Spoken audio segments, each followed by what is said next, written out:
कि UK visa officer सिर्फ document पे ऊपर बेस नहीं कर रहा होता कि ये डॉक्यूमेंट्स अगर आप हमें दे दो तो हम आपकी फाइन कर नहीं भाई, एक सोफिस्टिकेटेड प्रोसेस के थ्रू आपका वीज़ा जो है वो प्रोसेस होता है।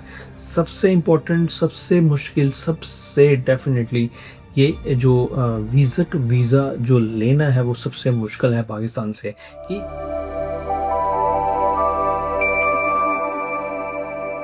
क्या है वो एक चीज़ जो वीज़ा ऑफिसर देखता है और उसी टाइम पे आपकी जो एप्लीकेशन है वो रेड फ्लैग में चली जाती है और उसके बाद वीज़ा रिजेक्ट होने की जो प्रोबेबिलिटी है वो 95% तक चली जाती है। क्या आप भी वो गलती कर रहे हैं? क्या आपकी एप्लीकेशन में भी वो चीज़ है? अगर है तो ये वीडियो आपके लिए है।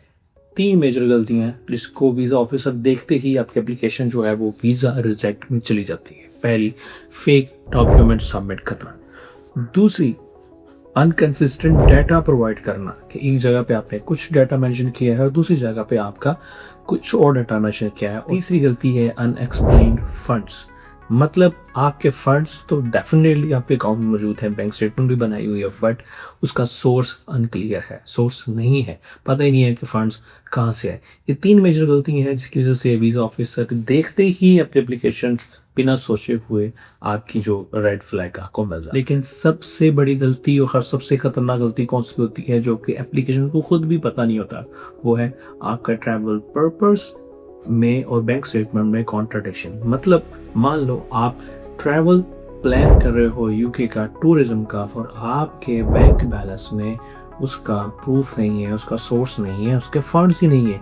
मतलब आपने 7 दिन का टूर प्लान किया है और आपके 7 दिन का जो खर्चा है वो आपकी बैंक स्टेटमेंट में शो ही नहीं हो रहा, तो ये सबसे बड़ी खतरनाक गलती है। और इसी वजह से ऑटोमेटिकली जो वीज़ा ऑफिसर है वो देखता है यार ये बंदा, मतलब वो अब टूरिज्म के लिए जा रहा है और उसकी सेविंग में कोई पैसा अमाउंट है ही नहीं है कि वो उसकी सेविंग शो कर सके कि जिसका जो टूरिज्म का प्लान है वो यूके जाके इतना पैसा स्पेंड करेगा। यहाँ पे दूसरी एग्जांपल मैं बिजनेसमैन की लूंगा कि आप एक बिजनेसमैन हो, आप शो करते हो कि मैं बिजनेसमैन हूँ और फंड्स भी आपके अवेलेबल हैं, काफ़ी सारे फंड्स आपने हैं, ट्रांजेक्शन भी आपकी अच्छी हैं, बट उस बिजनेसमैन होने का क्या फ़ायदा अगर आपकी इनकम टैक्स रिटर्न्स नहीं है, आपने 3-4 साल की रिटर्न्स नहीं दी, आपकी कंपनी रजिस्टर्ड नहीं है, सो इसलिए ये आपकी फाइल भी रेड फ्लैग में चली जाती है। और यहाँ पे एक और चीज़ बहुत इंपॉर्टेंट है कि यूके वीज़ा ऑफिसर सिर्फ डॉक्यूमेंट पे ऊपर बेस नहीं कर रहा होता कि ये डॉक्यूमेंट्स अगर आप हमें दे दो तो हम आपकी